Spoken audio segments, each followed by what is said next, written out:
Hey guys, tonight we begin with the dust-choked trails and sun-scorched plains of the American West. A place where legend says any man could reinvent himself, where the horizon promised freedom and the cattle drives offered honest pay for honest work. Except if you were black, that promise came with a whole lot of fine print nobody mentioned until you were already saddle sore and 300 miles from anywhere. The truth is, being a black cowboy in the Wild West was a complicated kind of misery. Better than what you left behind maybe, but still brutal in ways the dime novels never bothered to record. So before you get comfortable, take a moment to like the video and subscribe, but only if you genuinely enjoy what I do here. And let me know in the comments where you're tuning in from and what time it is for you. It's always fascinating to see who's joining us from around the world. Now, dim the lights. Maybe turn on a fan for that soft background hum. And let's ease into tonight's journey together. You're standing at the edge of a cattle ranch somewhere in Texas. The year is 1872, and you've just signed on for a drive heading north to Kansas. The sun is barely up, but the heat is already pressing down like a wool blanket soaked in sweat. You're one of maybe 8 or 9 black cowboys on this outfit, which isn't unusual. Historians estimate that roughly 1 in 4 cowboys working the cattle trails after the Civil War were black men, former slaves mostly, heading west because the alternative was staying in a South that wanted to keep you in chains by any means available. Sharecropping, convict leasing, the sudden appearance of laws designed to criminalize your existence. The West wasn't exactly welcoming, but it was somewhere else, and somewhere else was worth a lot in those years. Let's be clear about what you left behind. The war ended in 1865, and for a brief shining moment it seemed like the promises might actually mean something. Freedom, citizenship, the right to vote, to own property, to exist as a full human being under the law. But by the time you headed west, those promises were already curdling. The Klan rode at night, burning and lynching with impunity. State legislatures passed black codes that made it illegal to be unemployed, to gather in groups, to exist in public spaces after certain hours. The convict lease system fed black men into mines and plantations, where they died faster than they had under slavery, because at least slaves had been property worth preserving. You watched friends disappear into that system, arrested for vagrancy or loitering or looking at someone wrong, sentenced to years of labor that nobody expected them to survive. So you walked away. You didn't have much to take with you.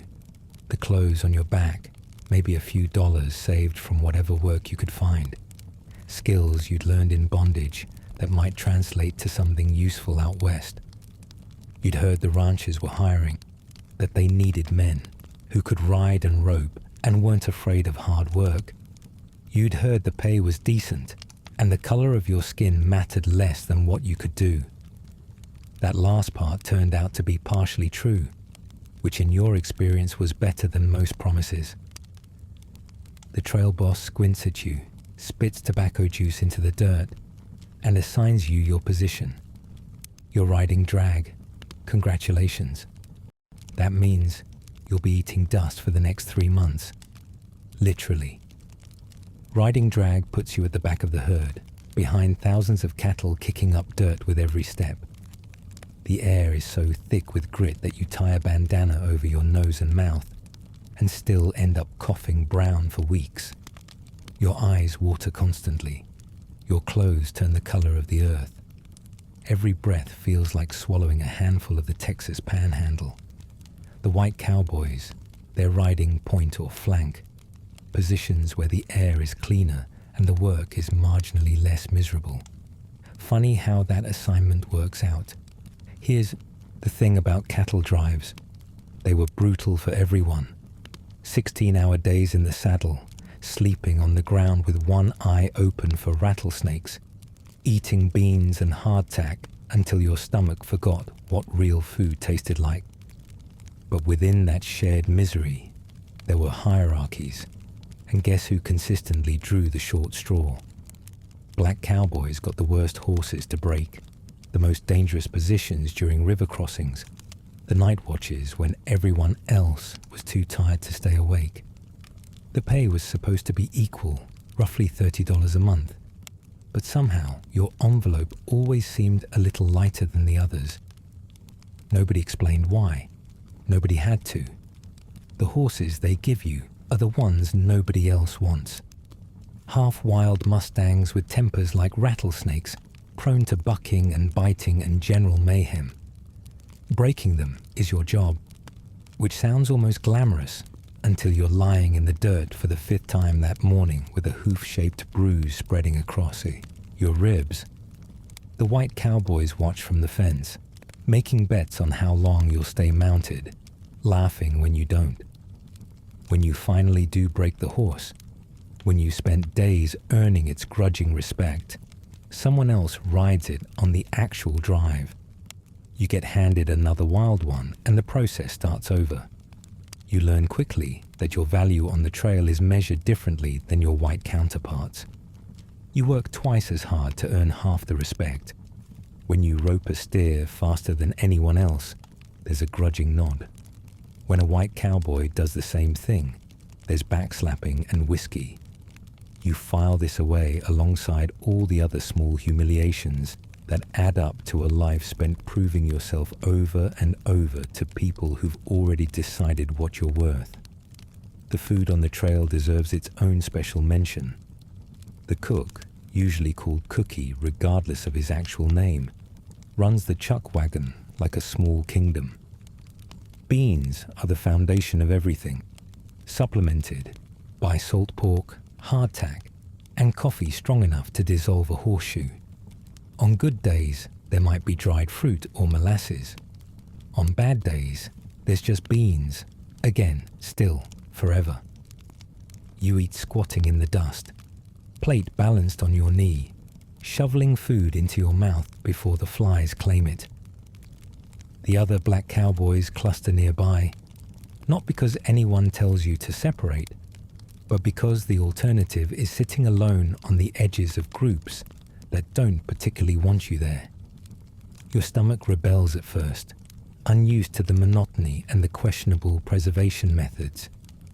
Dysentery runs through the crew like gossip, leaving men weak and dehydrated, still expected to work full days in the saddle. There's no sick leave on a cattle drive. You either keep up or you get left behind. And getting left behind in Indian territory with a bad case of the runs is not a survival strategy anyone recommends. The cattle themselves don't care what color you are, which is almost refreshing. A longhorn will gore you regardless of your ancestry. The work is honest in that way, purely physical, demanding everything your body can give. You become an expert at reading the herd, sensing when they're about to spook, knowing which ones will try to break away and which will follow docilely. Your horse becomes an extension of your body, responding to the slightest pressure of your knees, the subtle shift of your weight. There's pride in that skill, real pride, the kind that comes from mastering something difficult. River crossings are where cowboys die. The cattle don't want to enter the water, and once they do, they panic, thrashing and swimming in circles, creating currents that can pull a horse under. You're assigned to the downstream side, which means if anything goes wrong, you're the one catching the debris. Debris including panicked cattle, loose equipment, and occasionally drowning men. Last year, a cowboy named Thompson got his leg tangled in his rope during a crossing. The cattle on the other end pulled him under before anyone could cut him free. His body surfaced 3 miles downstream, bloated and unrecognizable. Nobody talks about Thompson much, but everyone thinks about him at every river. But then you ride into a town to resupply, and the pride curdles into something else entirely. Picture this. You've been on the trail for 6 weeks. Your clothes are stiff with dried sweat and cattle grime. Your beard is wild, and your hair is matted under your hat. All you want is a hot meal, maybe a bath, definitely a drink. The town appears on the horizon like a mirage, wooden buildings shimmering in the heat.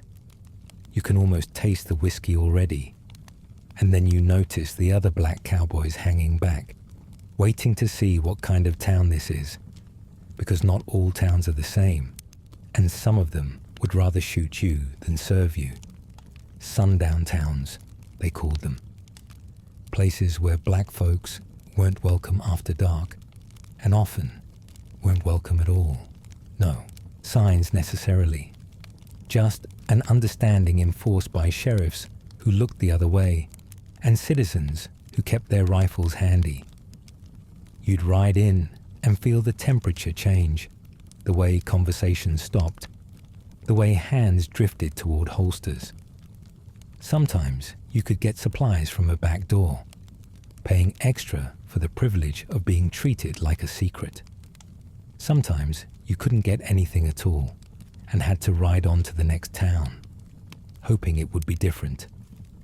The saloon is the center of social life in any Western town, the place where deals are made and news is shared and men blow off steam after weeks on the trail.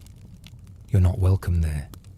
Or rather, you might be allowed in through a side entrance, served at a separate section of the bar if the owner is feeling generous, or handed your drink through a window to consume outside like an animal at a trough.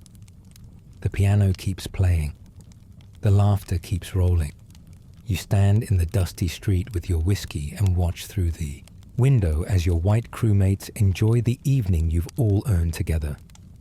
The bathhouse is another complicated negotiation. After weeks on the trail, you're carrying enough dirt to start a small farm. Your skin itches, your scalp crawls, and you can smell yourself in ways that suggest other people can smell you from considerably farther away. But the bathhouse has rules, written or unwritten. Sometimes you can use it after the white customers are finished, the water already grey and lukewarm.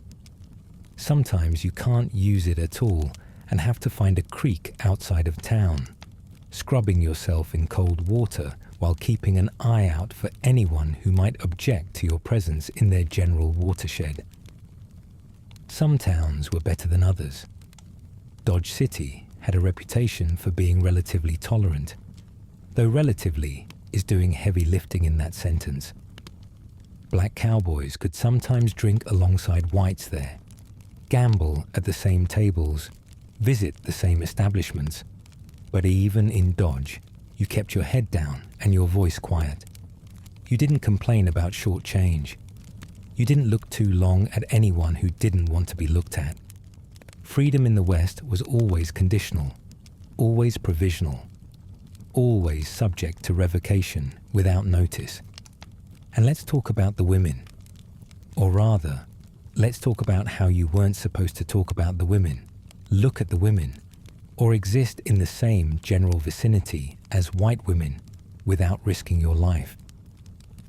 The mythology of the frontier included tales of romance and courtship, dance halls where cowboys found sweethearts, weddings in little wooden churches.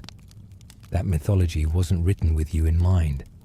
A black cowboy who showed any interest in a white woman was a black cowboy who might not survive the night. The accusations that followed such interactions in the South had followed west too, packed alongside the settlers' furniture and prejudices. The violence was always there, simmering beneath the surface. You hear stories, around the campfire, always told quietly, about black cowboys who disappeared. A man named Jesse, who rode for the King Ranch, found hanging from a tree outside Waco, with no explanation and no investigation. A family heading for Oklahoma Territory, their wagon burned, their bodies left for the buzzards. A cowboy in New Mexico, who beat a white man in a fair fight and was shot in the back 3 days later by someone nobody could identify. The law wasn't interested in these cases. The law was often complicit in them. You find companionship where you can. Other black cowboys become your family, the people who understand without explanation, who share jokes in quiet moments, who watch your back when the crew gets drunk and resentful. There's an older man on your crew named Daniel who's been working cattle since before the war, when he was still property. He knows things about horses and weather and land that seem almost supernatural, and he shares that knowledge with you in the early mornings before the others wake. It's an inheritance of sorts, passed from one generation of survivors to the next. There are a few black settlements scattered across the frontier, places like Nicodemus in Kansas, where former slaves built communities from scratch. When the drive passes near one, you feel something loosen in your chest. Here, for a few hours or days, you can walk without measuring your steps, speak without monitoring your tone, exist without apology. The people in these towns are farmers and merchants and teachers, building schools and churches and futures. They look at you with recognition, with welcome, with the particular warmth reserved for family long separated. You think about staying sometimes, hanging up your saddle and settling down, finding a wife, raising children in a place where they might be safe. But the pull of the trail is strong, and besides, these settlements have their own struggles. Drought and locusts and white neighbors who resent their presence and their success. Nicodemus will survive, barely, but other black towns will be destroyed by mobs or starved out by railroads that deliberately bypass them. Building something isn't enough if others are determined to tear it down. The work continues regardless. Rivers that need crossing, stampedes that need stopping, cattle that need doctoring. You become skilled at all of it because you have to be. Incompetence isn't tolerated in anyone on a cattle drive, but you suspect mistakes would be forgiven in others more readily than in yourself. So you make fewer mistakes. You anticipate problems. You become the cowboy that the trail boss relies on for the difficult tasks, not because you've earned particular respect, but because you've proven you won't complain and you won't fail. There's a man in your crew named Jackson who's been working these trails for 20 years. His hands are leather, his back is bent, and his eyes have seen everything the frontier can throw at a person. He tells you stories around the campfire when the white cowboys have drifted away to their own conversations. Stories about the early days after the war, when freedmen flooded west hoping to find what they'd been promised. 40 acres and a mule, they'd been told. What they found instead was hard land, harder work, and the same faces from back home wearing different hats. Jackson doesn't sound bitter when he tells these stories. He sounds tired, which is somehow worse. You learn that the cavalry units patrolling the frontier include black soldiers, the Buffalo Soldiers, who've earned a grudging reputation for toughness. Some of the cowboys you ride with served in those units before mustering out. They carry themselves differently, with a military bearing that hasn't quite faded. They've fought in campaigns against native peoples, which adds another layer of moral complexity to an already tangled situation. Black men enforcing the government's policies against indigenous nations who had their own complicated histories with slavery and freedom. Some tribes had held black slaves.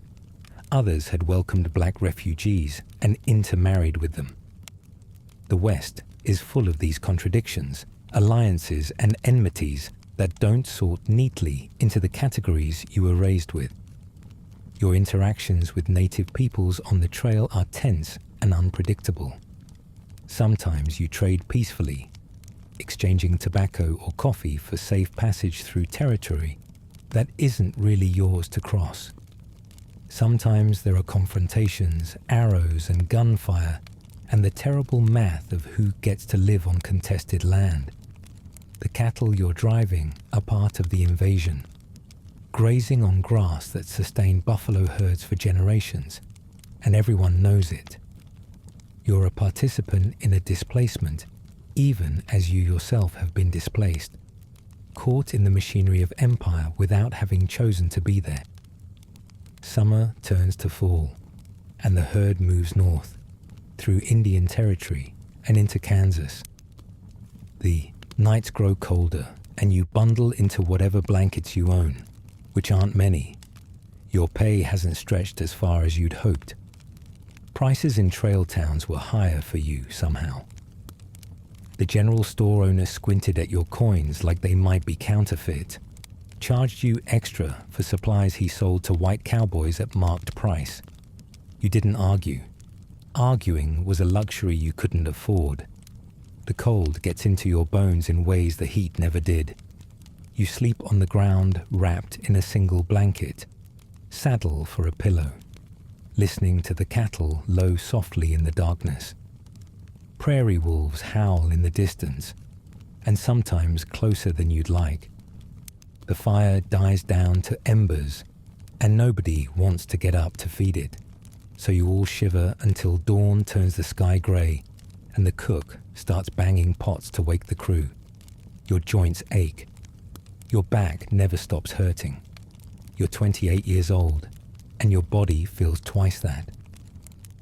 The cattle drive ends in Abilene, the railhead where thousands of longhorns will be loaded onto trains and shipped east to feed the growing cities. You've lost 15 pounds over the past 3 months, most of it in sweat and worry. Your horse is exhausted. Your body aches in places you didn't know could ache. But you made it, and that counts for something. The herd is tallied, the pay is distributed, and suddenly you're a man with coins in your pocket and no immediate obligations.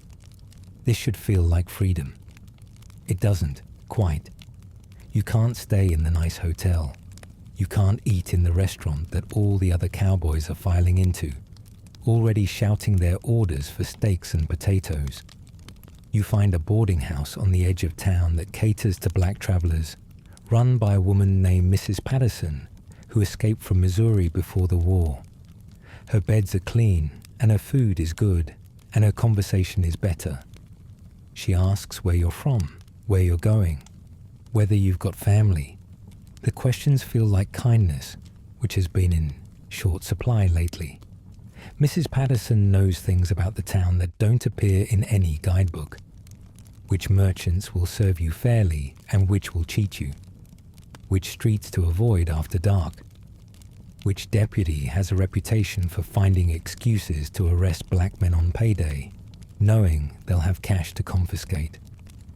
She shares this information matter-of-factly, the way you might share directions to the general store. Is just knowledge necessary for survival, gathered through years of careful observation and shared among those who need it. You consider your options. Another cattle drive in the spring, probably.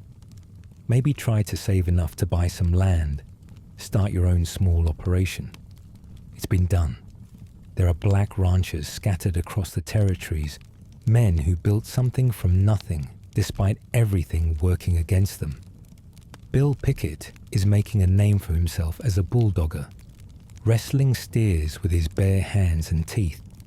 Nat Love has become famous enough that people actually know his name, though the dime novels about him are mostly fiction dressed up in fancy language. These success stories circulate among black cowboys like prayers, proof that maybe, sometimes, the West can deliver on its promises. But buying land is its own obstacle course. You need to file a claim, which requires literacy and paperwork, and interaction with government offices staffed by men who may or may not recognize your humanity. You need to improve the land, which requires capital you don't have, and you need to defend it, because a black man with property is a target. Neighbors might dispute your boundaries. Local authorities might find reasons to invalidate your claim. Or someone might simply decide one night that you don't belong there and take matters into their own hands. But for every Nat Love, there are 1,000 men whose names nobody remembers. Cowboys who worked their whole lives and died owning nothing but their saddles. Men who were cheated out of wages, driven off claims, buried in unmarked graves after disputes that were ruled self-defense by sheriffs who didn't investigate very hard. The frontier is littered with these forgotten lives, and you know your odds of joining their ranks are considerably better than your odds of becoming legend. You winter in Abilene, picking up odd jobs to stretch your savings, mucking stables, hauling freight, whatever pays and doesn't require you to be somewhere you're not welcome. The town contracts around you as the cattle season ends, becoming smaller and meaner, less tolerant of outsiders now that the money has dried up. A few incidents remind you not to get comfortable. A shove on the sidewalk. A drink knocked from your hand at the one saloon that serves black customers. Nothing worth dying over, so you swallow it and move on. The winter feels endless. You share a room with 3 other black cowboys, all of you trying to stretch limited funds until spring brings work again. You play cards, for matchsticks, tell stories that grow taller with each retelling, and try not to think too hard about what you're doing with your life. One of the men, a kid really, barely 20, talks about heading to California, where he's heard things are better. Nobody has the heart to tell him things aren't better anywhere, just different kinds of worse in different places. Spring comes eventually, as it always does, and you sign on for another drive. Different outfit this time, different crew, same work. The trail boss is a hard man named Wallace, who doesn't seem to care much what color anyone is as long as the cattle get delivered. This passes for progressive.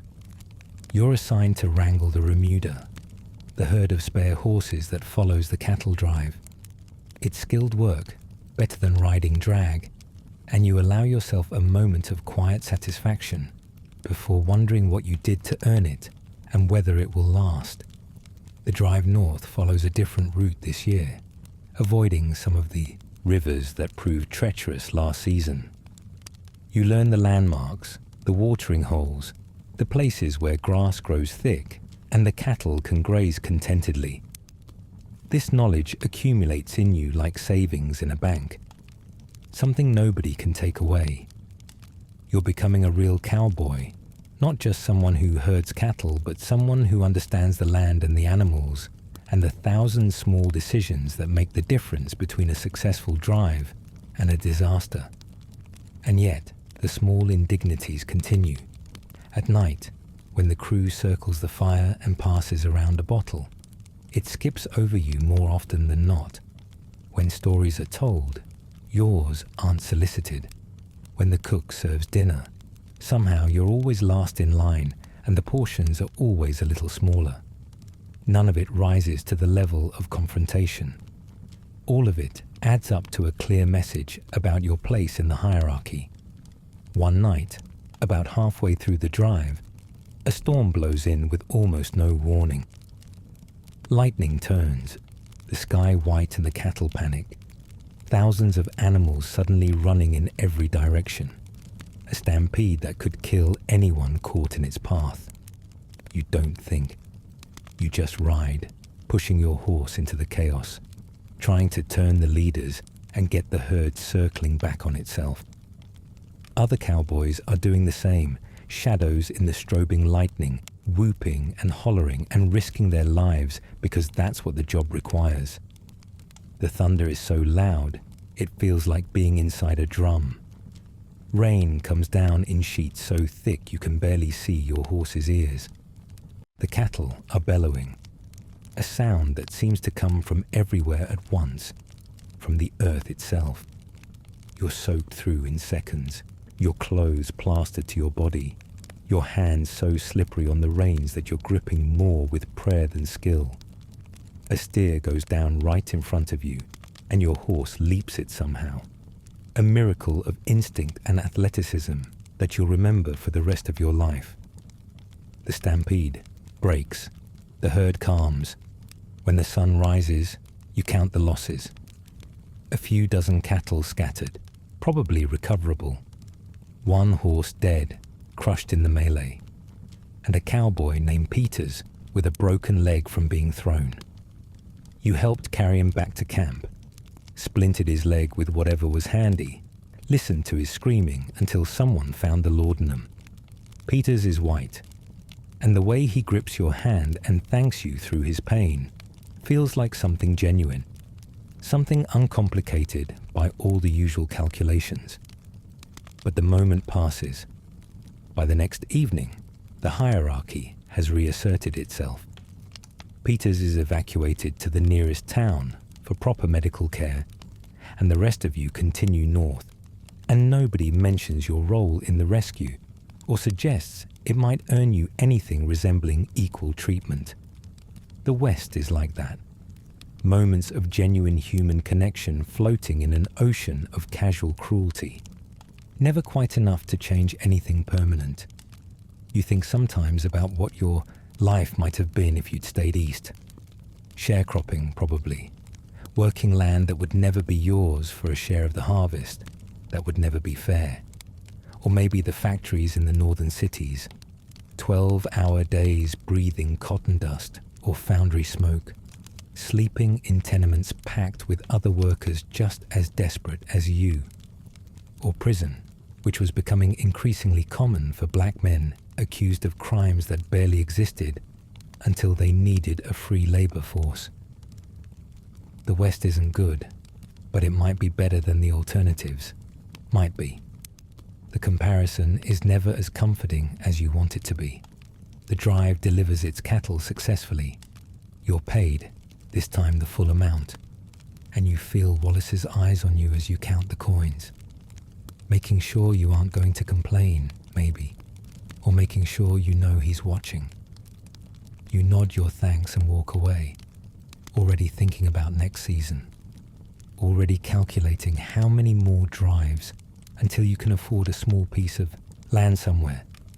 What you don't know, what nobody tells you, is that this era is ending. The open range is closing. Barbed wire is carving the frontier into private parcels. Railroad expansion means cattle don't need to be driven overland anymore. Within a decade or two, the cowboy as a profession will largely cease to exist, replaced by ranchers and railroad workers and the settled fence civilization that follows money wherever it goes. The skills you've accumulated so carefully will become obsolete. The freedom you've scraped together will shrink as the territories become states with laws written by men who don't want you there. You see the changes starting, even now. Fences appearing where open range used to be, forcing the drives to narrow corridors that bring their own conflicts. Farmers with shotguns protecting crops from trampling hooves. Railheads moving, making some towns boom and others wither overnight. The old-timers shake their heads and talk about how things used to be, which is what old-timers have always done. But this time they might be right. Something is ending, and what replaces it won't have room for men like you. And here's the cruelest part. When the story of the Wild West gets told in the century to come, you won't be in it. The dime novels will feature white heroes exclusively. The movies will pretend you didn't exist. The mythology of the frontier, the rugged individualism, the man alone against the elements, will be whitewashed so thoroughly that future generations won't believe there were ever black cowboys at all. Your labor will be erased. Your suffering will be forgotten. The 1 in 4 will become none in 100. Statistically impossible, historically invisible. Scholars will eventually try to correct the record. They'll dig through census records and hiring logs, find the receipts and the photographs, interview the descendants of men like you. By then, it will be too late for the story to reach most people. The cultural image of the cowboy will be fixed, and changing it will feel like arguing against gravity. Even now, saying 1/4 of cowboys were black sounds like exaggeration to ears trained by a century of Hollywood. So you ride the trail year after year, getting older and slower, watching the world change around you. The cattle drives shrink, the opportunities narrow. Some black cowboys drift into other work, becoming farmers or laborers or tradesmen, adapting as they've always adapted.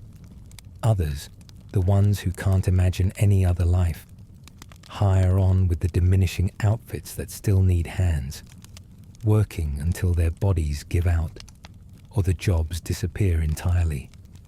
You sit by a campfire one last time, the embers glowing low, the stars spread thick overhead. Your back hurts. Your fingers don't close right anymore. Too many broken bones that healed crooked. The young cowboys on this crew don't know the things you know, and they don't particularly want to learn from you. The West is changing, and you're becoming a relic of something that barely existed in the first place. But you were here. You did this work. You drove cattle 1,000 miles through dust and flood and stampede. You survived trail towns that didn't want you and bosses who underpaid you, and a system designed at every level to convince you that you were worth less than you were. You made friends among men who understood, shared jokes that nobody else would get, built a life from scraps of opportunity and stubborn refusal to disappear. The mythology might forget you, but the land remembers. Every trail you rode is still there, worn into the earth by hooves and wheels, evidence that people passed this way. Your story is part of that evidence, whether anyone chooses to tell it or not. You were 1 in 4. You were essential. You were erased, but you existed.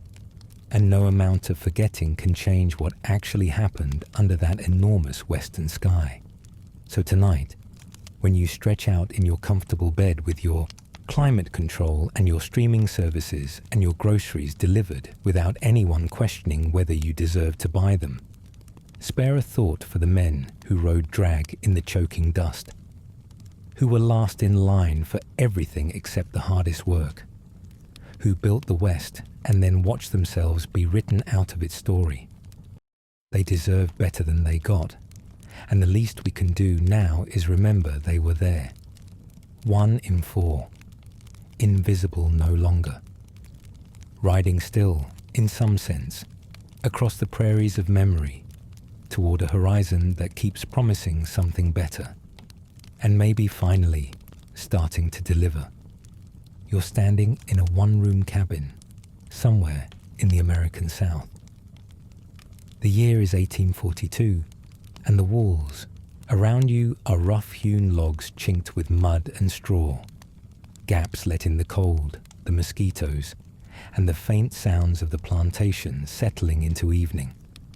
The floor beneath your bare feet is packed dirt, cool and slightly damp. You've been working since before dawn, and every muscle in your body aches with the specific exhaustion that comes from labor that isn't yours to profit from. Your hands are calloused, your back permanently curved from bending, and your skin carries the smell of sweat, earth, and whatever crop defines your existence this season. But tonight, something different stirs in your chest. You've noticed someone whose laugh cuts through the monotony of the fields, someone whose eyes meet yours across the rows of tobacco or rice or cotton. And now you're wondering if maybe, just maybe, there's a way to build something that belongs only to you. Here's the thing about falling in love when you're enslaved. Every tender feeling comes wrapped in terror, because you don't own yourself. You don't own your time, your body, or your future. and you certainly don't own the right to decide who shares your life. The person you're drawn to might belong to the same enslaver, which is convenient in the cruelest sense, or they might belong to a neighboring plantation, which means every moment together becomes a negotiation with people who see you as property. You can't court freely. You can't propose on your own terms. Before anything happens, before any promise is made, you need permission.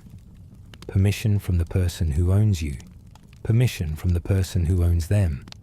And those permissions can be denied for any reason or no reason at all. Imagine gathering the courage to approach your enslaver. You stand with your hat in your hands, eyes carefully lowered, voice steady despite the pounding in your chest. You're asking for the right to love someone, and the person you're asking might grant it cheerfully, seeing an opportunity to breed more workers. Or they might deny it because they're in a bad mood, because they have other plans for you, because they simply enjoy the power of saying no.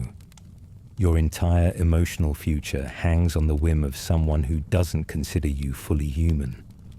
Welcome to courtship in the antebellum South. And even if you receive that precious permission, it can be revoked at any moment. Your enslaver might change their mind next week, next month, next year. The ground beneath your relationship is never stable. It shifts with the moods and finances of people who view your love as an inconvenience at best, an investment opportunity at worst. Strategized script expansion to meet word count requirements. I need to continue expanding the script with more detail and content. Let me add more about the courtship process and the challenges involved. Let's say permission is granted.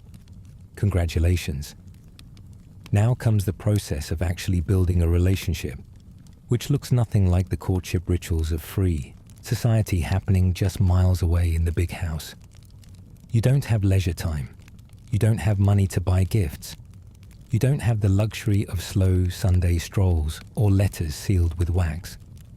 What you have is stolen moments, a conversation by the well at twilight, a walk together when you're both assigned to the same errand, a glance across the fields that says everything words cannot. These moments are precious because they're rare. You might work 16 hours in a day and have only 15 minutes with the person you love. You learn to compress entire conversations into looks, entire declarations into the brush of fingertips as you pass. If the person you love belongs to another plantation, these moments become even more precious and precarious. You might only see them on Sundays, if you're lucky enough to have Sundays off, and if you can get a pass to travel. A pass. A piece of paper that grants you temporary permission to move your own body from one place to another. Without it, you're subject to patrols, those roving groups of white men whose job is to catch enslaved people traveling without authorization. Getting caught could mean a beating. Getting caught repeatedly could mean your courting privileges revoked entirely. So you walk the dark roads with your pass clutched tight, your ears straining for hoofbeats, your heart divided between fear and longing. The night air smells of pine and damp earth. Every snapped twig makes you freeze. Every distant voice sends your heart racing. And yet you keep walking, mile after mile, because at the end of that road is someone worth the risk. The courting rituals that developed in enslaved communities were their own beautiful creations, born from necessity and defiance. You might bring small gifts when you could manage them, a ribbon acquired through trade, a carved wooden comb made with your own hands during precious evening hours when you should have been sleeping. You might sing to the person you loved, songs that carried double meanings, songs that spoke of freedom and devotion in the same breath.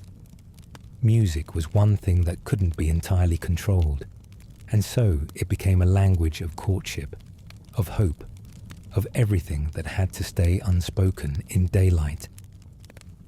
The melodies drifted through the quarters in the evening, carrying messages that only those who knew the codes could understand. Community elders often played matchmaker, suggesting unions, advising young people, trying to guide relationships towards stability in a world designed to destroy them. These weren't just romantic gestures.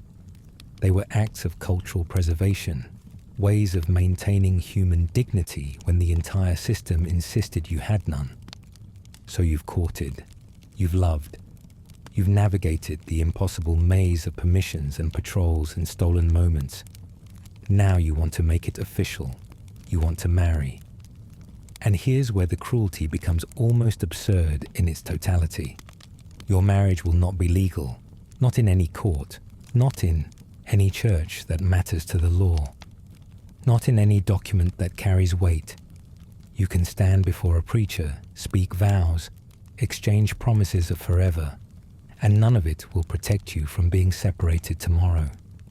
The phrase that haunted enslaved marriages was not "till death do us part." It was "till death or distance do us part." Some ceremonies made this explicit, the words spoken aloud as a grim acknowledgement of reality. You're not just promising love. You're promising to love despite the knowledge that any day, any hour, your spouse could be sold away, and you might never see them again. That shadow hangs over every moment of joy, every quiet evening together, every plan you dare to make. The wedding itself, though, was real, deeply, profoundly real. Communities gathered to witness these unions with as much solemnity and joy as any free wedding. The most iconic tradition was jumping the broom. You and your beloved would hold hands, and together you'd leap over a broom laid on the ground. The symbolism varied by community. Some said it represented sweeping away the old and starting fresh. Others connected it to African traditions carried across the water in memory and adapted to new soil. What mattered was that it meant something. It created a moment that belonged to you, that the enslaver could witness, but never truly own. The broom itself might be decorated with ribbons if ribbons could be found, or simply left plain. A working tool transformed into a sacred object by the intention behind the leap. After the jump, there might be music, dancing, food if it could be gathered. A feast made from whatever could be saved or grown or quietly taken from the big house kitchen. Sweet potatoes maybe. Cornbread. If someone had managed to catch a possum or rabbit, there might even be meat. You'd eat together, your community surrounding you. Their presence a form of protection. A promise that even if the law didn't recognize your union, they did. The taste of that food, whatever it was, would stay with you. Years later, you'd remember the exact flavor of that cornbread, the way the firelight caught your beloved's face, the sound of voices raised in song as the night deepened around you. But not everyone got even this much. Some enslavers refused to allow ceremonies at all, seeing them as dangerous indulgences that gave enslaved people ideas about autonomy. Others insisted on presiding over the weddings themselves, turning what should have been a moment of joy into another display of control. Imagine standing there, speaking your vows, while the person who owns you watches with proprietary satisfaction, knowing that they see this moment not as your love story, but as a transaction, a breeding arrangement, an investment in future laborers. The intimacy of the moment invaded by the gaze of power. Your words feel hollow even as you mean them with everything you have. Some couples chose to marry in secret, conducting their own ceremonies in the quarters after dark, witnessed only by those they trusted. These hidden marriages were acts of rebellion, assertions of humanity that didn't require white approval to be valid. The risk of discovery was real, but so was the need for something that belonged entirely to you. Your wedding night is nothing like what free couples experience. There's no honeymoon, no privacy, no time set aside for the beginning of your new life together. If you're lucky and you both belong to the same plantation, you might share a cabin now. More likely, you'll squeeze into space that already houses others.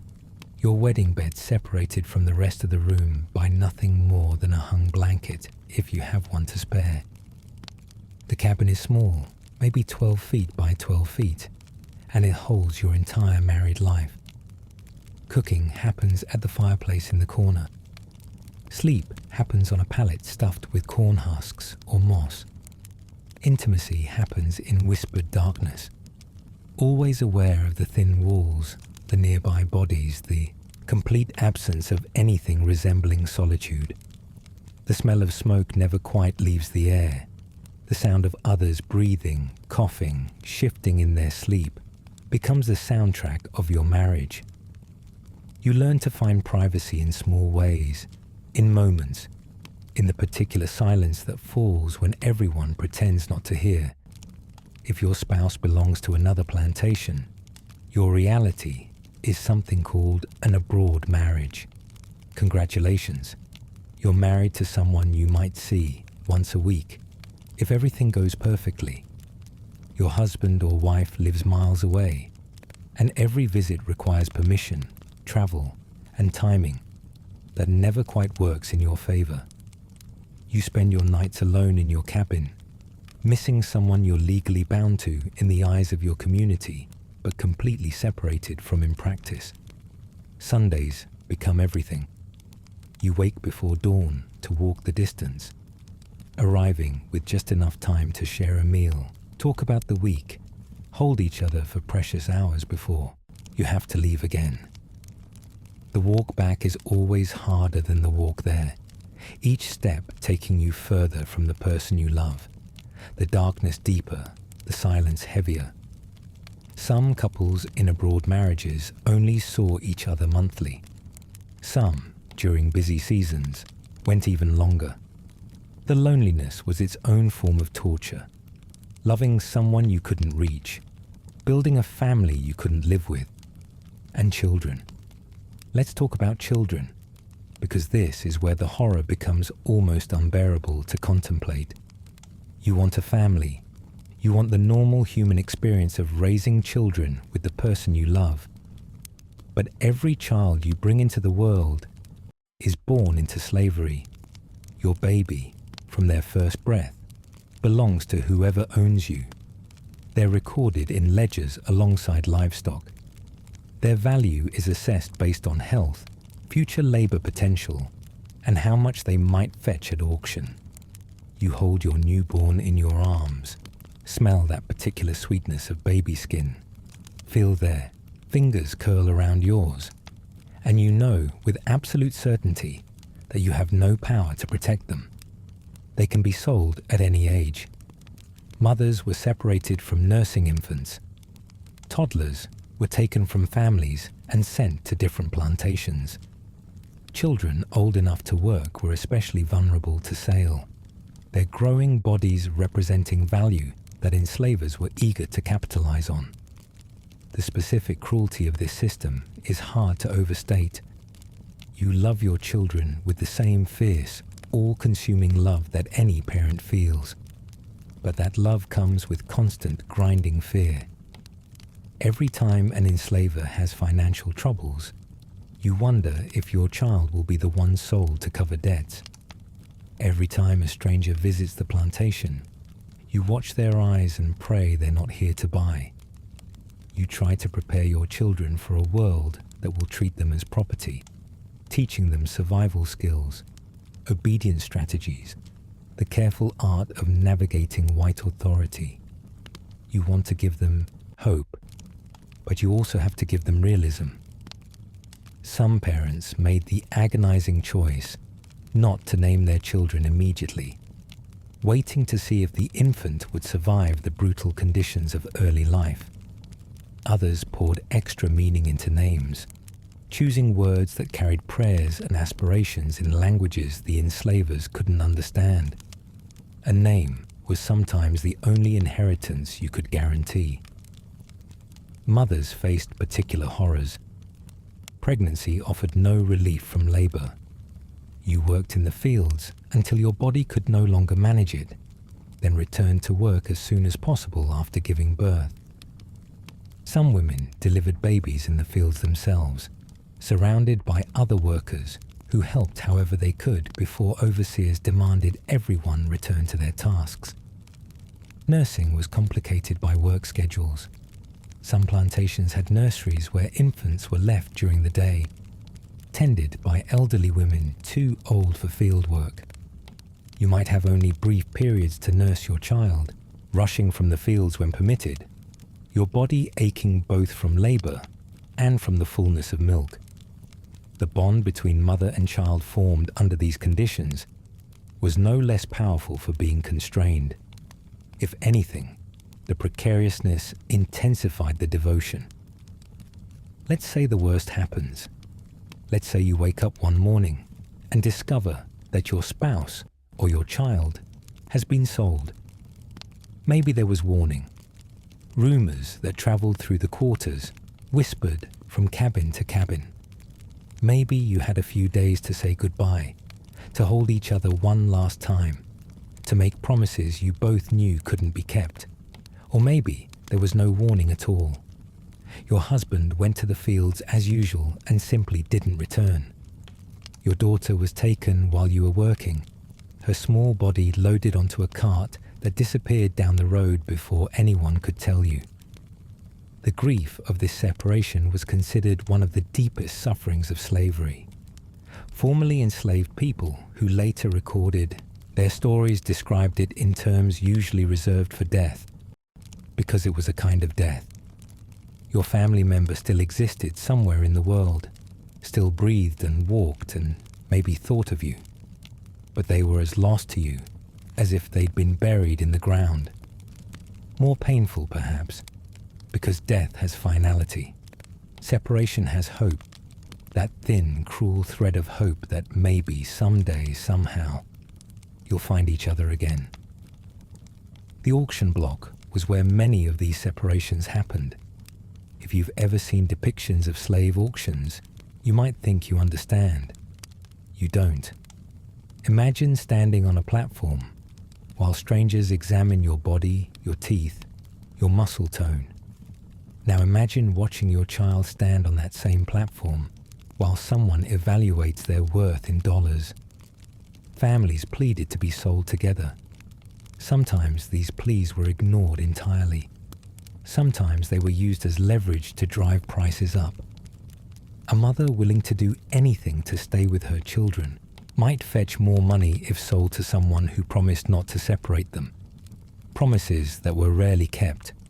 The sounds of these auctions, the crying, the shouting of prices, the final crack of the auctioneer's voice declaring sold, haunted survivors for the rest of their lives. Some families did find each other. After emancipation, newly freed people placed advertisements in newspapers, desperately searching for loved ones sold away years or decades before. These ads are heartbreaking documents. They describe distinguishing features, last known locations, the names of former enslavers. They represent the continuation of love across impossible distances and years. Information about Sam, my husband, sold from me in Richmond in 1853. He had a scar over his left eye and walked with a slight limp. Any information would be gratefully received. Some searches succeeded. Husbands and wives reunited after 20, 30 years apart. Parents found children who'd grown into adults they didn't recognize. But many searches ended in silence. The loved one had died, moved too far to be traced, or simply vanished into the vast cruelty of the system. But here's what the history of enslaved marriage also teaches us, and this is the part that might help you sleep tonight, rather than lie awake in horror. People loved anyway. They married anyway. They had children anyway, despite knowing what those children would face. They built communities, created traditions, maintained hope against all evidence that hope was reasonable. The wedding ceremonies continued. The courting rituals evolved and adapted. The jumping of brooms happened in thousands of secret and public moments across the South, each one a declaration that love was stronger than law, that humanity couldn't be owned even when bodies could. Enslaved people didn't have the luxury of giving up on love because the circumstances were bad. They chose connection precisely because everything around them demanded isolation. They built families because family was resistance. Every marriage was an act of faith in a future that the system said shouldn't exist for them. The marriages themselves often showed remarkable resilience. Couples who'd been together for decades developed partnerships that distributed labor, shared resources, and provided mutual support in ways that made survival slightly more possible. Husbands might tend small gardens in evening hours, growing food to supplement the inadequate rations provided by enslavers. The smell of those gardens, rich earth and growing things, became the smell of hope itself. Wives might sew, mend, and create from scraps the small comforts that made cabin life bearable. Together, they created households that functioned despite every structural force working against them. They raised children who knew they were loved, even when they couldn't be protected. They built communities that remembered birthdays and anniversaries, that mourned separations and celebrated reunions, that maintained the social fabric the system tried to tear apart. Religion played a complex role in these marriages. Many enslaved people adopted Christianity, sometimes forced, sometimes chosen, and often transformed into something the white churches wouldn't recognize. In the hidden spaces of the slave quarters, preachers who were themselves enslaved conducted services that blended African traditions with Christian theology. These gatherings were illegal, dangerous, and essential. The God they worshipped understood suffering. The heaven they imagined promised reunion with separated loved ones. The marriage ceremonies conducted by these preachers carried spiritual weight that transcended legal invisibility. When an enslaved preacher pronounced a couple married, the community believed it, and that belief created reality. Not legal reality, but something perhaps more durable. A spiritual bond that couldn't be dissolved by sale or distance. The words spoken over those unions echoed in hearts long after the ceremonies ended, long after separations tore families apart, long after everything else was taken away. The physical intimacy of enslaved marriage happened in conditions that made privacy nearly impossible. Your cabin was small, crowded, and offered no separation between daily life and intimate moments. Children might sleep on pallets feet away from where parents lay together.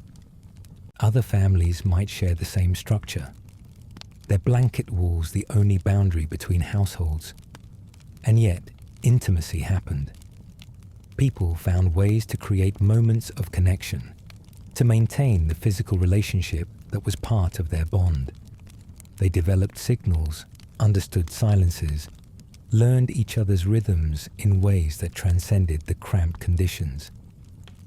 The resourcefulness required to sustain a marriage under these conditions speaks to both the strength of enslaved people and the cruelty of a system that denied them even basic human privacy.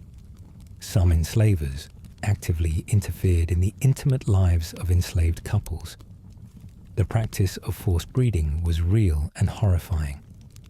Enslaved women were sometimes paired with men not of their choosing, their bodies treated as reproductive resources. Enslaved men were sometimes used as studs, forced to father children with multiple women regardless of their own marriages. These practices existed alongside and in tension with the marriages enslaved people chose for themselves. A woman might be married to a man she loved, while simultaneously being violated by the enslaver or forced to bear children with others. The psychological torture of this dual existence, trying to maintain a genuine marriage while having no control over your own body, represents one of slavery's deepest cruelties. And yet marriages survived even this. Couples found ways to maintain their bond despite violations that would seem to make such bonds impossible. Let's move through a typical day in an enslaved marriage, because the rhythm of daily life is where love actually lived. You wake before dawn to the sound of the horn or bell that signals the start of work. Your spouse is beside you, warm in the brief moment before the cold reality of the day begins. Maybe you have time to speak a few words. Maybe you simply look at each other, that look containing everything you can't say aloud. Then you're both up, moving, preparing for labor that will consume the next 12 to 16 hours.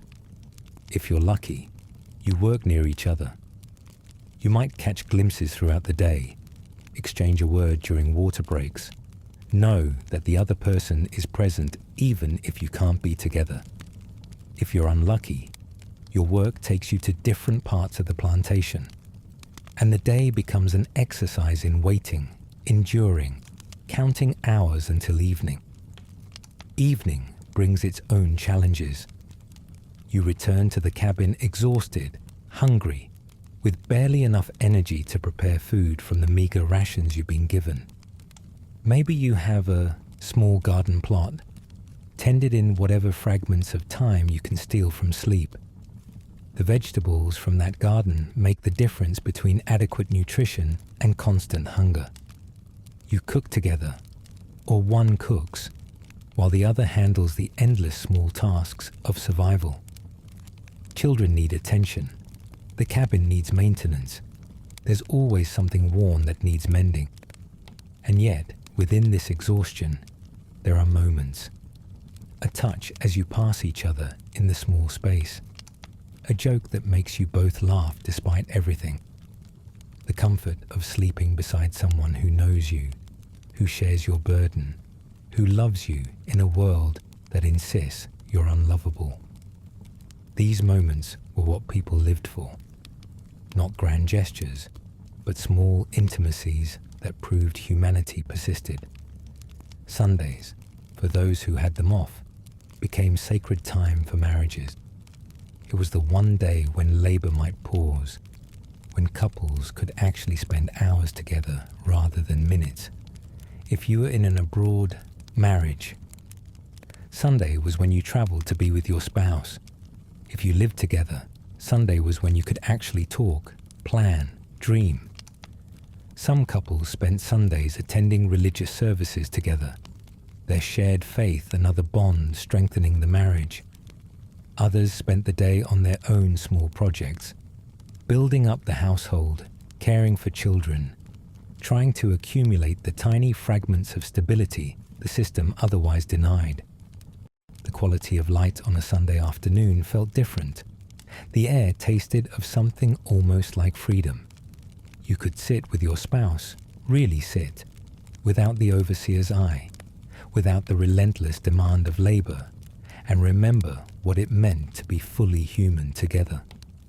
The community surrounding an enslaved marriage was itself a crucial support system. Older women advised younger wives. Experienced fathers counseled new husbands. When couples fought, which they did because they were human, and stress was constant and resources were scarce, community members often mediated. When children misbehaved, the whole community might participate in discipline and instruction. The phrase, "it takes a village," wasn't an abstraction. It was survival strategy. Your marriage existed within a web of relationships that sustained it, celebrated it, and mourned when it was torn apart.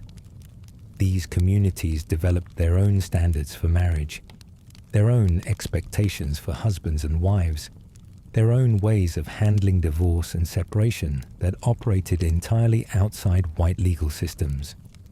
Some marriages did end by choice rather than force. The stresses of enslaved life broke some couples. Infidelity happened, sometimes chosen and sometimes coerced.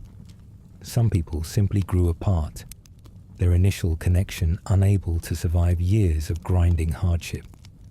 Community responses to these situations varied, but generally, there were established ways to handle marital dissolution that allowed both parties to move on, potentially remarrying within the community. These weren't formal divorces in any legal sense, but they were recognized separations that allowed people to rebuild their lives. The community witnessed these endings just as they witnessed beginnings, providing structure and meaning in a world that offered neither. As you lie in your own bed tonight, comfortable and free in ways those enslaved couples never were, think about what they built. They created functional marriages without any legal protection. They raised children to be resilient, despite knowing those children might be stolen. They maintained hope despite constant evidence that hope was foolish. They loved deeply, truly, with the full force of human emotion, in circumstances designed to make love impossible. Every wedding ceremony was an act of defiance. Every child born to married parents was a statement of faith in the future.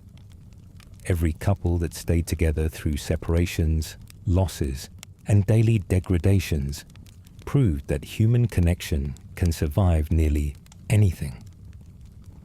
After emancipation, one of the first things free people did was formalize their marriages. They lined up at churches and courthouses to have ceremonies that now carried legal weight. They took surnames, often choosing new ones that symbolized their freedom. They searched desperately for family members sold away. They built households finally protected by law, finally free from the threat of separation by sale. But they also carried with them the traditions developed in slavery. The jumping of the broom continued, not out of necessity, but out of honor for what their ancestors had created. The community-centered approach to marriage persisted. The deep understanding that love is an act of resistance never quite faded. The stories that survived tell us about individuals whose names we know. They tell us about couples reunited after decades apart, about children who found parents they'd last seen as toddlers, about marriages that endured 40 years of separation and then continued for decades more. These stories are extraordinary, but they represent something ordinary too.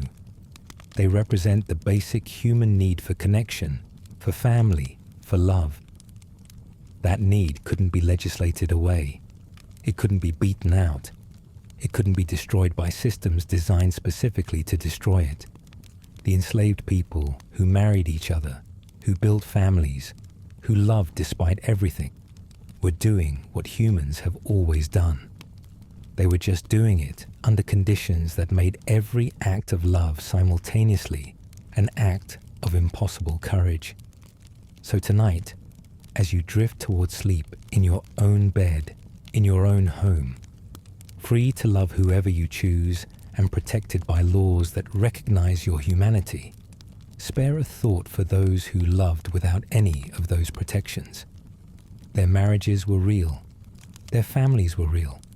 Their love was as profound and complicated and beautiful as any love has ever been. They built something lasting out of stolen moments and jumped brooms and whispered vows in crowded cabins. They created traditions that survive to this day. They proved that even the most brutal systems cannot fully control the human heart. And maybe that's the most important thing to carry with you into dreams tonight. The knowledge that love has always found a way. Even in the darkest chapters of human history, people held on to each other, built families, maintained hope. They did it without guarantees, without protections, without any assurance that tomorrow wouldn't bring catastrophic loss. They did it because love is what makes us human. And humanity, as it turns out, is remarkably hard to destroy. Congratulations. You've just woken up in a Harlem tenement, sometime around 1925. The good news is you're alive and you're in the most vibrant black community in America. The bad news is you're sharing a 2-room apartment with 7 other people, and someone's elbow is currently pressed against your face. Your bed isn't really a bed. It's a mattress on the floor, or maybe just a pallet of blankets wedged into whatever corner wasn't already claimed. The concept of personal space doesn't exist here. Not because people don't want it, but because landlords have figured out they can charge 3 times the rent to black families desperate for housing in a city that doesn't want them anywhere else. You blink awake to the sound of the elevated train rattling past your window, shaking the walls like a small earthquake every 15 minutes. The glass panes vibrate in their frames. Dust falls from the ceiling in tiny clouds. You've learned to sleep through it, mostly the way soldiers learn to sleep through artillery. The room smells of bodies and yesterday's cooking, and the particular mustiness of plaster that's been wet too many times.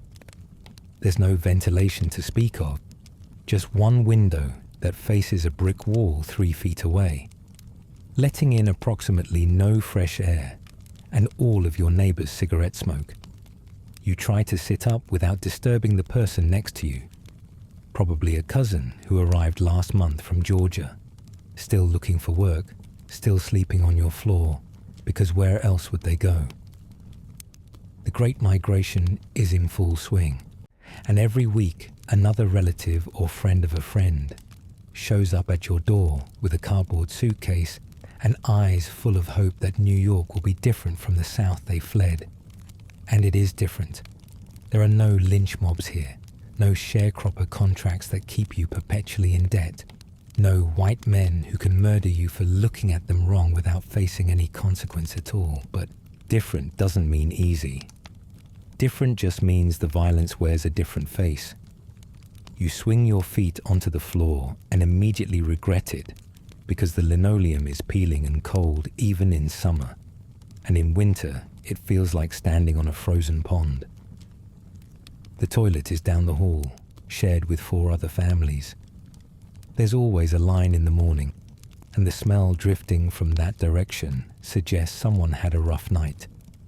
You grab your robe, if you have one, and join the queue, nodding to Mrs. Patterson from 4B, who's been waiting so long she's nearly fallen back asleep standing up. The bathroom itself is a marvel of urban decay. The toilet runs constantly. The sink has one working faucet that produces a trickle of rust-colored water. And the tub, well, nobody uses the tub anymore. Not since something started growing in it that no amount of scrubbing could remove. You do your business quickly. Wash your hands and face with water so cold it makes your teeth ache, and head back to start another day. Breakfast is whatever's available. Maybe some cornbread left over from last night. Maybe a cup of coffee stretched so thin it's basically brown water. Sugar is expensive. Milk spoils fast without reliable refrigeration. And fresh fruit is a luxury you can't afford most weeks. You eat standing up because there aren't enough chairs. And you eat fast because you've got to get to work, assuming you have work today, which is never guaranteed. The icebox in the corner holds whatever's left from the weekend, which isn't much. You've gotten creative with beans, with rice, with the cheapest cuts of meat the butcher is willing to sell. Pig's feet, ham hocks, chitlins, all the parts white folks threw away until black cooks transformed them into something worth eating. Necessity is the mother of cuisine, and Harlem kitchens are nothing if not necessary. So you've survived the morning routine in your crumbling tenement. Now let's talk about getting to work, assuming you're lucky enough to have a job. And luck is exactly what it takes, because Harlem in the 1920s is teeming with people who migrated north chasing factory jobs that mostly don't exist for them anymore. The war is over. white soldiers came home wanting their positions back, and suddenly those employment opportunities that beckoned black Southerners northward have mysteriously evaporated. You're competing with thousands of other hopeful souls for whatever scraps the economy tosses your way. If you're a man, you might work as a porter, a janitor, an elevator operator. You might load trucks at the docks or haul garbage or do any of the 100 jobs white New Yorkers consider beneath them. If you're a woman, you're probably doing domestic work, cleaning houses in white neighborhoods, scrubbing floors and washing dishes for families who won't let you use their bathroom because they're afraid you'll somehow contaminate it. You take the subway downtown, packed into cars with workers of every shade, though somehow the black passengers always seem to end up standing. The train smells of sweat and newsprint and the particular exhaustion of people who work too hard for too little. You emerge into Manhattan and walk to your job, past storefronts that don't want your business, past restaurants where you couldn't eat even if you had the money, past a city that tolerates your labor but not your presence. The work itself is grueling. Let's say you're one of the fortunate ones with a steady position, maybe working in a hotel or a private club. You're on your feet for 10, 12, 14 hours. You smile when you don't feel like smiling. You say, "Yes, sir," and "Right away, ma'am," until the words lose all meaning. You're invisible when it's convenient and hyper-visible when something goes wrong. A guest watch goes missing, and suddenly everyone's looking at you, the help, as if theft were coded into your DNA. You keep your head down and do your job, and try not to think about the fact that you're better educated than half the people you're serving, that you can quote Shakespeare and solve equations they'd never attempt. But none of that matters because your skin determines your station, and your station is the service entrance. The pay is barely enough to cover rent, which is already 2 weeks overdue because your landlord raised it again. And what choice do you have? You can't move to a white neighborhood. They won't rent to you. You can't find cheaper housing in Harlem because every landlord knows they've got a captive market and prices accordingly. Some folks are paying twice what white families pay for half the space. It's extortion with a smile, and everyone knows it, but knowing doesn't change anything. After work, you take the train back uptown, joining the tide of exhausted bodies flowing back to Harlem.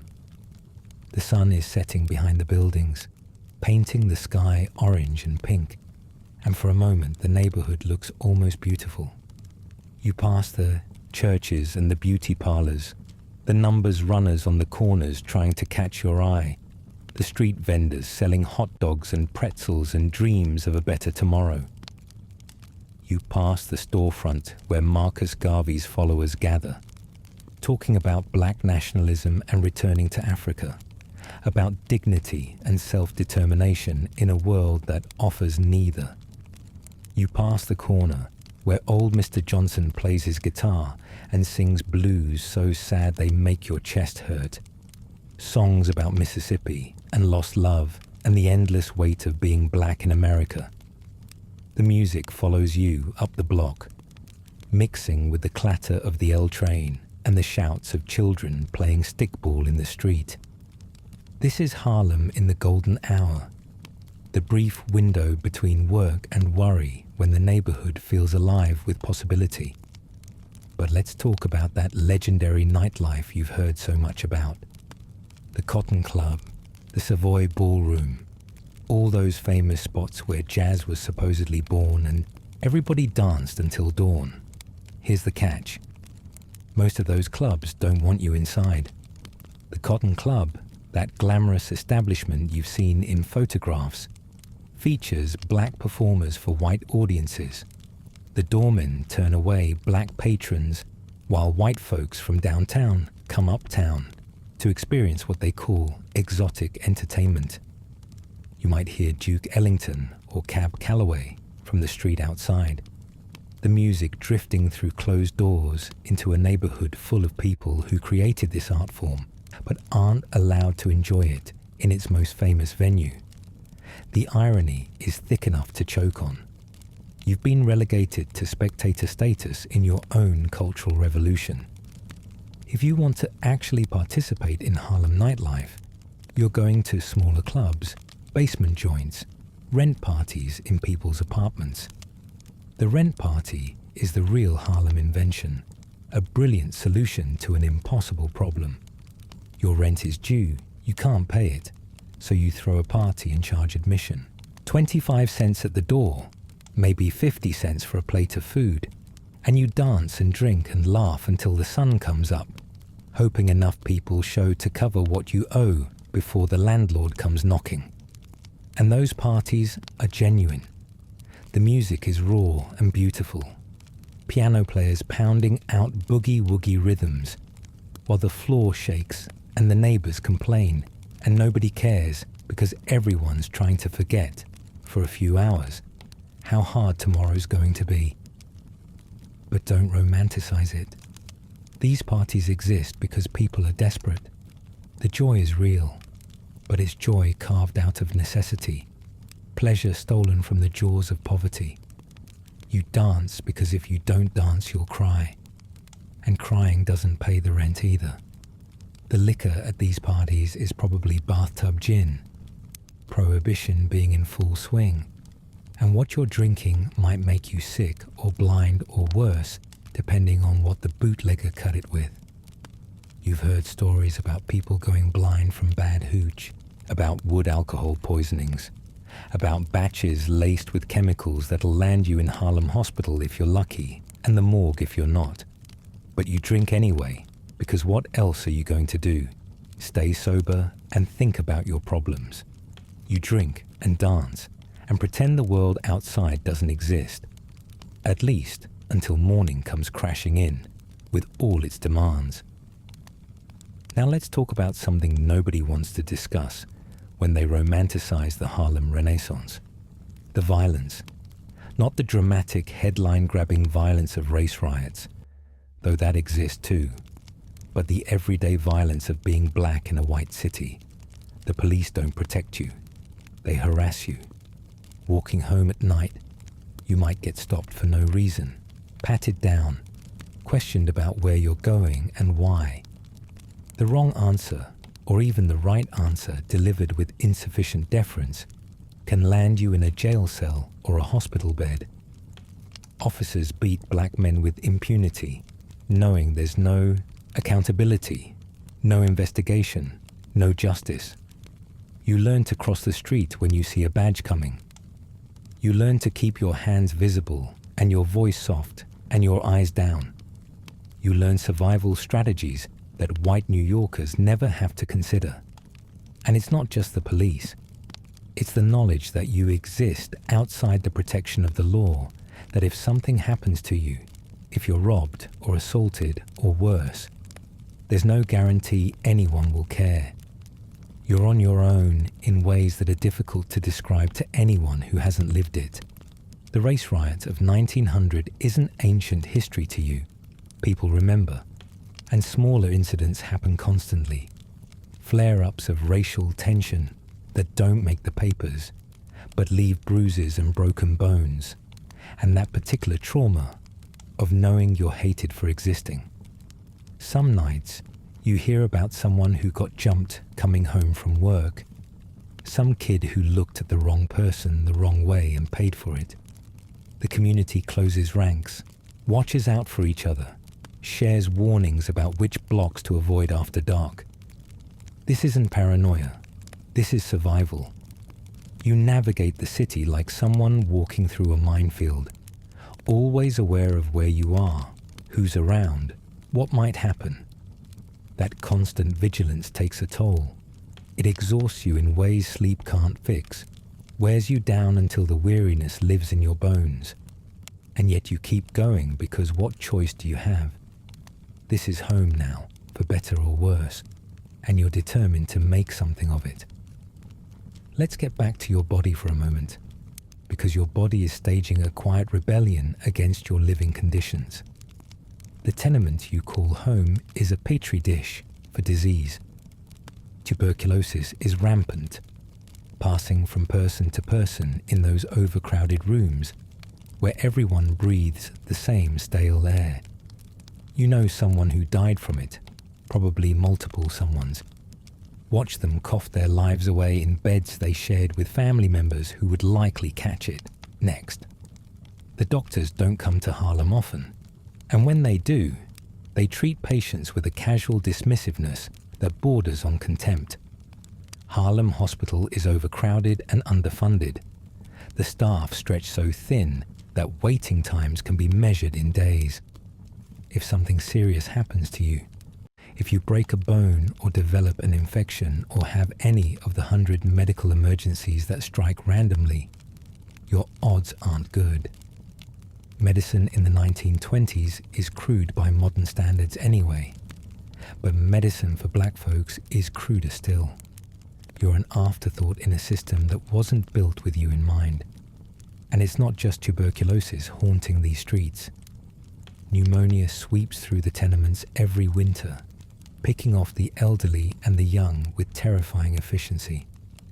Influenza still lingers in collective memory. The great pandemic of 1918, having devastated Harlem with particular cruelty just a few years back. You remember it, or you've heard the stories from those who survived, the bodies piling up faster than they could be buried, entire families wiped out in a matter of days. The fear of another outbreak never quite leaves. Every cough, every fever, every child who seems a little too tired carries the weight of that memory. You treat illness with home remedies passed down from grandmothers, with mustard plasters and onion poultices, and prayers whispered over steaming bowls of soup. Sometimes it works, often it doesn't. But what else can you do when the hospital might turn you away and the doctor charges more than you make in a week? The summer is coming, and with it, a particular kind of misery. Your apartment becomes an oven. Heat building up in the brick and plaster until the rooms are barely habitable. There's no air conditioning, obviously, and your one window provides approximately zero relief. You sleep on the fire escape if you can, joining the parade of bodies draped across every available outdoor surface, trying to catch whatever breeze the night offers. Children splash in water from open hydrants while their parents watch from stoops. Everyone just trying to survive until September brings some relief. The smell of the neighborhood in August is something you never forget. Garbage ripening in the heat, sweat from 1,000 bodies, food going bad because ice boxes can't keep up with the temperature. Flies are everywhere. The constant buzzing becomes background noise, just part of summer's soundtrack, along with the shouts and the music and the L train's endless rattle. And yet, people find joy. Stoops become social clubs. Block parties spring up spontaneously. Music pours from every window because suffering doesn't mean you stop living. It just means living takes more effort. Winter brings different problems. Your tenement's heating system, if it functions at all, produces heat so erratically that you never know whether you'll wake up sweating or shivering. The radiators clang and hiss like angry animals, sometimes working, sometimes sitting cold and useless while you pile on every blanket you own.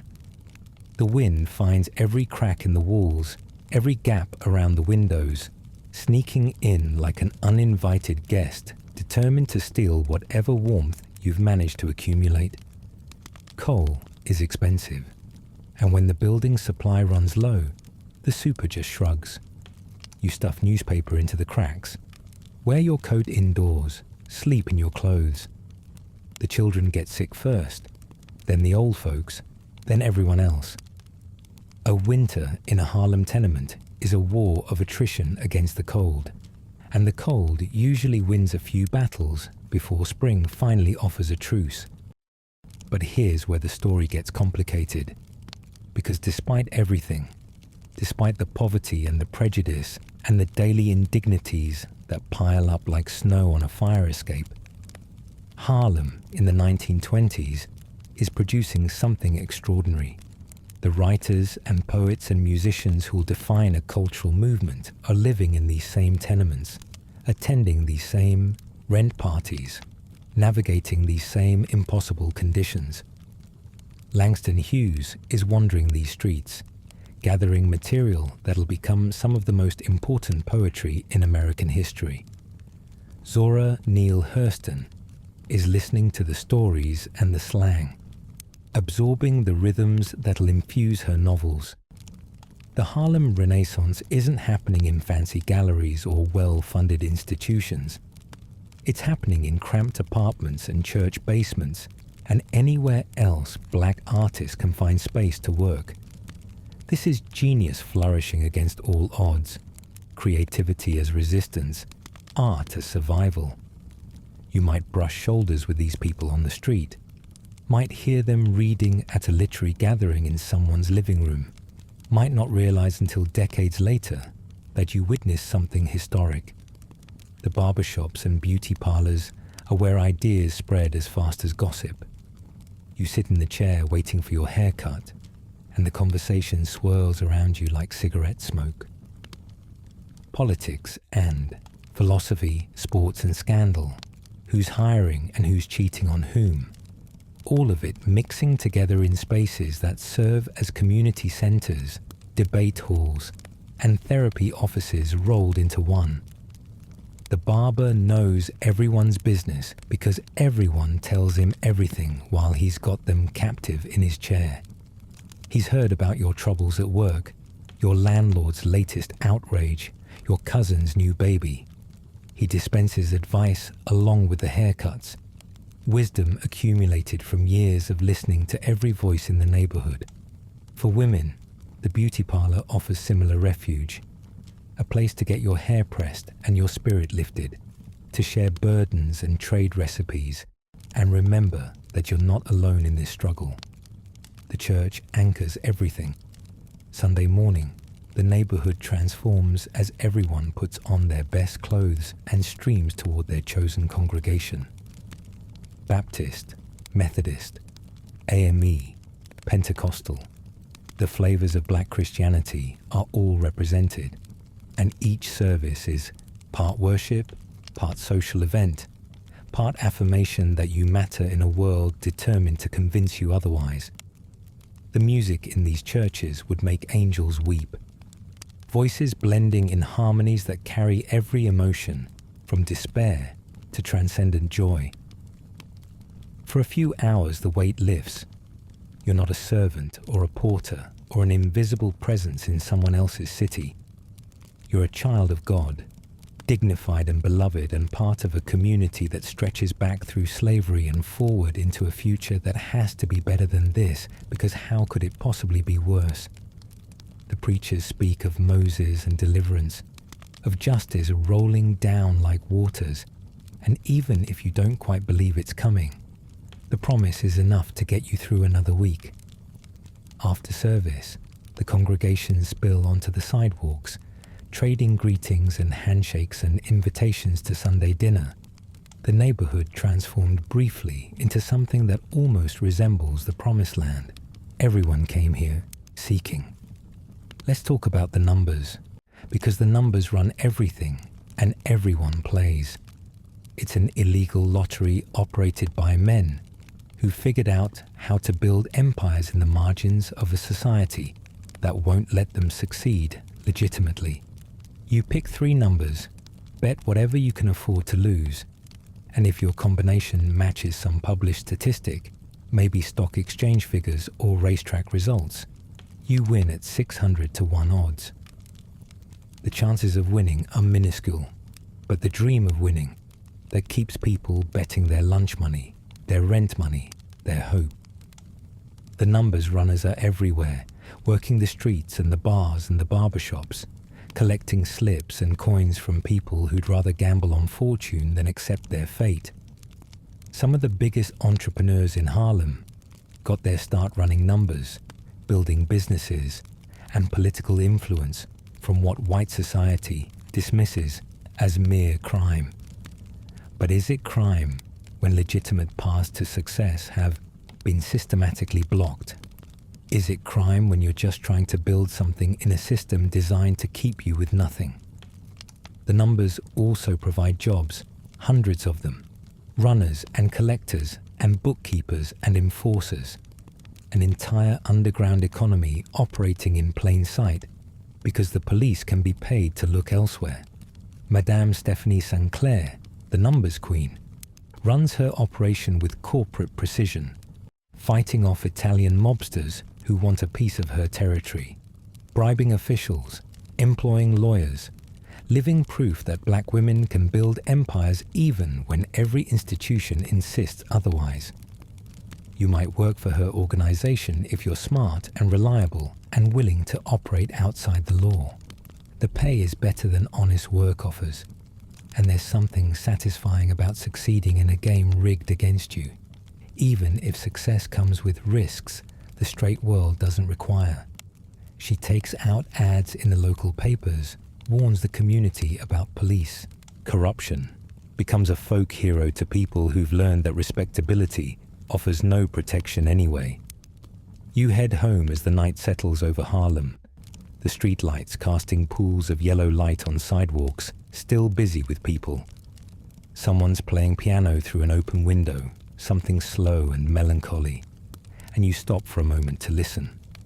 A group of men on the corner are arguing about Marcus Garvey's latest speech, voices rising with passion as they debate Africa and America and where black people truly belong. A woman sells fried fish from a cart, the smell of hot oil and cornmeal filling the air, and you're tempted even though you can't really afford it. Children who should be in bed are still playing in the shadows, their laughter punctuating the night, and you wonder what kind of world they'll inherit, whether it'll be any kinder than the one you're navigating now. You climb the stairs to your apartment, each step creaking under your weight, and let yourself into the crowded rooms where your family is already settling in for the night. Someone's moved your pallet again, and you have to negotiate for sleeping space. But eventually, you find a spot and lie down with your back against the wall and your coat draped over you like a blanket. The sounds of the tenement fill your ears. Conversations through thin walls, a baby crying somewhere above you, the distant thump of music from a party down the block, a couple arguing in rapid-fire voices that rise and fall like jazz improvisation. The ceiling has water stains that you've memorized, abstract shapes that look different every time you study them. You think about tomorrow, another day of work and worry, another day of being something less than fully human in the eyes of a city that needs your labor but not your presence. You think about the South you left behind, the terror and the poverty and the particular cruelty of a system designed to keep you in your place forever. You think about the family you lost along the way, the ones who didn't survive the journey north, the ones still stuck in Alabama or Georgia or Mississippi, writing letters about how they might join you someday. And you think about what you're building here, despite everything, the community and the culture and the stubborn insistence on joy that no amount of hardship can extinguish. The Harlem Renaissance they'll write about in history books isn't happening in museums or universities. It's happening in this room, in rooms just like it all across the neighborhood, in the stories people tell and the songs they sing, and the way they carry themselves with dignity no matter what the world throws at them. You're part of it, even if you never publish a poem or play a note of jazz. Your survival is the foundation everything else is built on. Your presence is what makes the Renaissance possible. The thousands of ordinary black folks who migrated north carrying their dreams and their pain, and their unshakable belief that somewhere, somehow, things could be better, You didn't come here to be a historical figure. You came here to live. Tomorrow, you'll wake up again in this overcrowded apartment, fight for the bathroom, eat whatever's available, ride the train downtown, work until your body aches, come home to this same neighborhood that's somehow both prison and sanctuary. You'll navigate the same dangers, face the same indignities, find the same small pleasures that make existence bearable. You'll listen to music that'll outlive everyone who created it. You'll eat food that carries the memory of places most people here are trying to forget. You'll speak a language that mixes southern roots with northern ambitions, that creates slang and poetry from the raw material of everyday survival. And if you're lucky, truly lucky, you'll make it through. You'll raise children who have more choices than you did. You'll see Harlem transform from a promised land that fell short to something else entirely, carrying both the triumphs and traumas into whatever comes next. So no, you probably wouldn't last a day in 1920s Harlem. Not the real one anyway. The Harlem of history books and jazz albums and romanticized memory is easier to love from a distance. The actual neighborhood, with its tuberculosis and its tenements and its rent parties born from desperation, demands more than most modern visitors could give. It demands resilience forged in the fire of slavery and tempered by the relentless pressure of being black in America. It demands creativity that flourishes despite neglect, joy that persists despite sorrow, hope that survives despite evidence. The people who lived there weren't heroes in any conventional sense. They were just people, doing what people do, trying to survive and maybe build something that outlasts them. And somehow, against every odd, they did exactly that.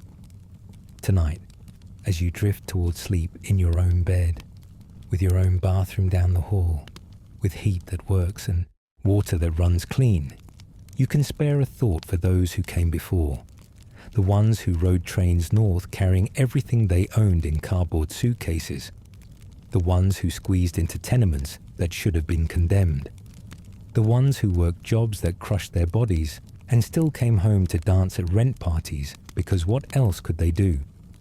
They built a world inside a world, a black metropolis in a white city, a renaissance in the middle of a ghetto. They gave America jazz and blues and poetry that still resonates a century later. And they did it all while being told every single day that they didn't matter. They proved that wrong in ways that echo through history. Their blood, their sweat, their impossible persistence, all of it stitched into the culture we inherited. So rest well tonight, and know that the music you love, the art you admire, the very language you speak, carries traces of people who survived what you couldn't imagine, and created beauty that you'll never stop benefiting from. One crowded apartment, one rent party, one stubborn heartbeat at a time. Friend shows up at your door with a cardboard suitcase and eyes full of hope that New York will be different from the South they fled. And it is different. There are no lynch mobs here, no sharecropper contracts that keep you perpetually in debt, no white men who can murder you for looking at them wrong without facing any consequence at all. But different doesn't mean easy. Different just means the violence wears a different face. You swing your feet onto the floor and immediately regret it because the linoleum is peeling and cold even in summer, and in winter it feels like standing on a frozen pond. The toilet is down the hall, shared with 4 other families. There's always a line in the morning, and the smell drifting from that direction suggests someone had a rough night. You grab your robe, if you have one, and join the queue, nodding to Mrs. Patterson from 4B, who's been waiting so long she's nearly fallen back asleep standing up. The bathroom itself is a marvel of urban decay. The toilet runs constantly. The sink has one working faucet that produces a trickle of rust-colored water. And the tub, well, Nobody uses the tub anymore. Not since something started growing in it that no amount of scrubbing could remove. You do your business quickly. Wash your hands and face with water so cold it makes your teeth ache, and head back to start another day. Breakfast is whatever's available. Maybe some cornbread left over from last night. Maybe a cup of coffee stretched so thin it's basically brown water. Sugar is expensive. Milk spoils fast without reliable refrigeration. And fresh fruit is a luxury you can't afford most weeks. You eat standing up because there aren't enough chairs. And you eat fast because you've got to get to work, assuming you have work today, which is never guaranteed. The icebox in the corner holds whatever's left from the weekend, which isn't much. You've gotten creative with beans, with rice, with the cheapest cuts of meat the butcher is willing to sell. Pig's feet, ham hocks, chitlins, all the parts white folks threw away until black cooks transformed them into something worth eating. Necessity is the mother of cuisine, and Harlem kitchens are nothing if not necessary. So you've survived the morning routine in your crumbling tenement. Now let's talk about getting to work, assuming you're lucky enough to have a job. And luck is exactly what it takes, because Harlem in the 1920s is teeming with people who migrated north chasing factory jobs that mostly don't exist for them anymore. The war is over. White soldiers came home wanting their positions back, and suddenly those employment opportunities that beckoned black Southerners northward have mysteriously evaporated. You're competing with thousands of other hopeful souls for whatever scraps the economy tosses your way. If you're a man, you might work as a porter, a janitor, an elevator operator. You might load trucks at the docks or haul garbage or do any of the 100 jobs white New Yorkers consider beneath them. If you're a woman, you're probably doing domestic work, cleaning houses in white neighborhoods, scrubbing floors and washing dishes for families who won't let you use their bathroom because they're afraid you'll somehow contaminate it. You take the subway downtown, packed into cars with workers of every shade, though somehow the black passengers always seem to end up standing. The train smells of sweat and newsprint and the particular exhaustion of people who work too hard for too little.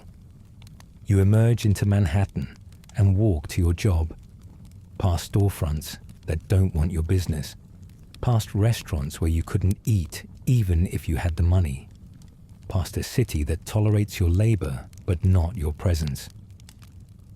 The work itself is grueling. Let's say you're one of the fortunate ones with a steady position, maybe working in a hotel or a private club. You're on your feet for 10, 12, 14 hours. You smile when you don't feel like smiling. You say, "Yes, sir," and "Right away, ma'am," until the words lose all meaning. You're invisible when it's convenient and hyper-visible when something goes wrong. A guest watch goes missing, and suddenly everyone's looking at you, the help, as if theft were coded into your DNA. You keep your head down and do your job, and try not to think about the fact that you're better educated than half the people you're serving, that you can quote Shakespeare and solve equations they'd never attempt. But none of that matters, because your skin determines your station, and your station is the service entrance. The pay is barely enough to cover rent, which is already 2 weeks overdue because your landlord raised it again. And what choice do you have? You can't move to a white neighborhood. They won't rent to you. You can't find cheaper housing in Harlem because every landlord knows they've got a captive market and prices accordingly. Some folks are paying twice what white families pay for half the space. It's extortion with a smile, and everyone knows it, but knowing doesn't change anything.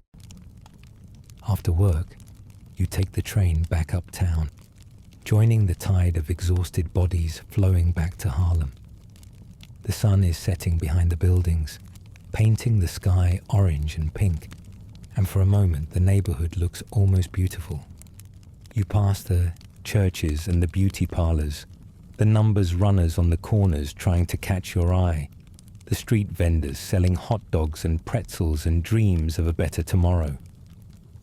You pass the storefront where Marcus Garvey's followers gather, talking about black nationalism and returning to Africa, about dignity and self-determination in a world that offers neither.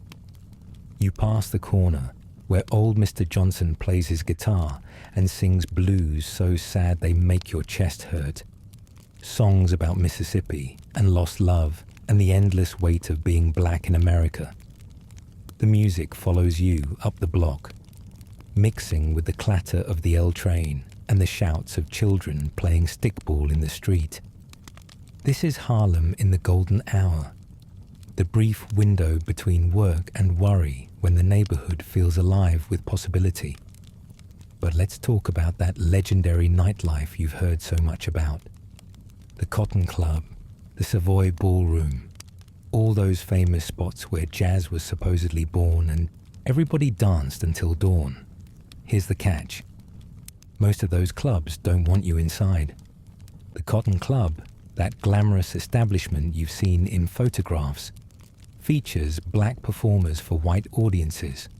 The doormen turn away black patrons, while white folks from downtown come uptown to experience what they call exotic entertainment. You might hear Duke Ellington or Cab Calloway from the street outside, the music drifting through closed doors into a neighborhood full of people who created this art form but aren't allowed to enjoy it in its most famous venue. The irony is thick enough to choke on. You've been relegated to spectator status in your own cultural revolution.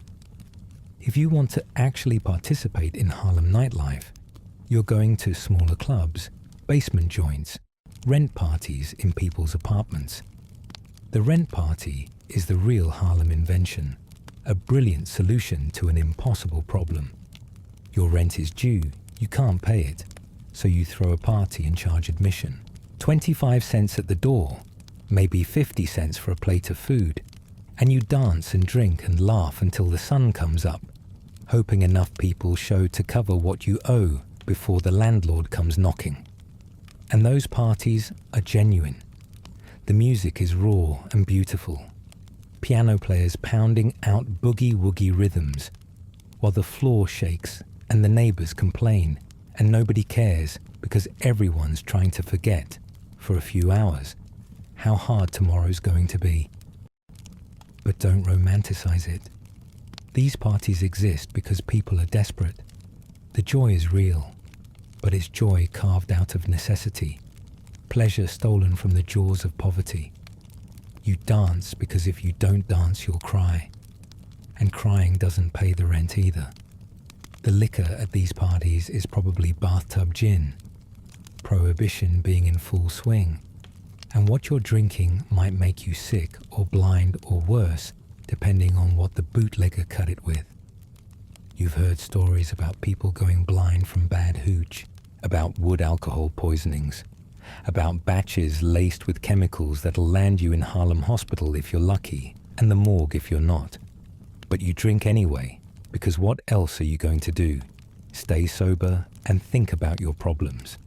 You drink and dance and pretend the world outside doesn't exist, at least until morning comes crashing in with all its demands.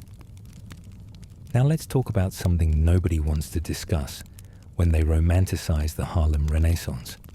The violence. Not the dramatic, headline-grabbing violence of race riots, though that exists too, but the everyday violence of being black in a white city. The police don't protect you. They harass you. Walking home at night, you might get stopped for no reason, patted down, questioned about where you're going and why. The wrong answer, or even the right answer delivered with insufficient deference, can land you in a jail cell or a hospital bed.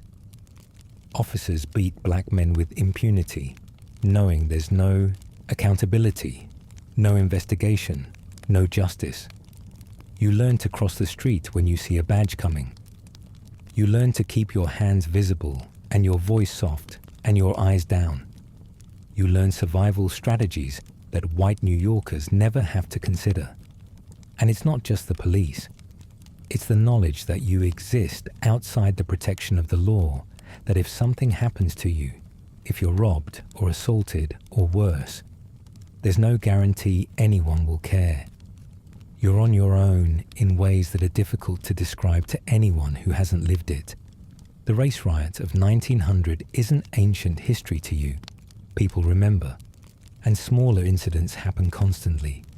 Flare-ups of racial tension that don't make the papers, but leave bruises and broken bones, and that particular trauma of knowing you're hated for existing. Some nights, you hear about someone who got jumped coming home from work, some kid who looked at the wrong person the wrong way and paid for it. The community closes ranks, watches out for each other, shares warnings about which blocks to avoid after dark. This isn't paranoia. This is survival.